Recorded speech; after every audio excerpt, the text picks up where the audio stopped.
We are finishing up Colossians chapter 4 today with our daily DEVO. And as you check out Paul's letters, you're going to notice often at the last chapter, they finish up with a lot of final greetings, little salutations that he's given to some of his brothers or sisters that are just in that church there. Now, a lot of times when we see these chapters and these verses with all these final greetings, they can be filled with names that are just difficult to read, and we're kind of tempted to skim over them. I just encourage you, don't skim over them, because you'll find treasures like verse 17. Here in this verse, we see Paul telling the church in Colossians, hey, there's a guy named Archippus. We think that he was like a local pastor or evangelist. And he's telling the church, hey, you need to speak into Archippus's life and encourage him to fulfill the ministry God has called him to do. And what a beautiful truth that we see there in that verse, that the church here, their role was to encourage their brother, maybe even encourage their pastor to fulfill whatever it was, that ministry that God had called him to do.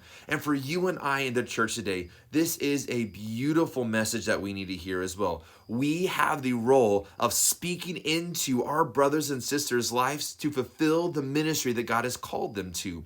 Because here's a reality that comes with whatever work that God has called us to do. It could remain unfulfilled. Like they're on a race and that race could not be finished. And so our role is to stand on the sidelines, just encouraging them to do whatever it is that God has called them to do. Maybe that looks like speaking life into them. Maybe that's walking with them through a difficult season. Maybe it's carrying a burden for them so they don't have to carry it alone. Whatever that could look like, it all falls underneath this category of I'm going to lean into your life to help you do whatever God has called you to do. Know this, we have an enemy who is surrounding our brothers and sisters with people who really all they want to do is put out the flame that they have for God.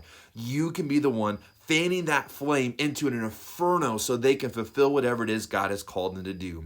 Step into each other's lives, lean in ways to encourage them to complete what God has called them to do, and you can be the life behind someone's ministry, and how beautiful could that be? Hey guys, know I love you, but Jesus loves you more. See ya.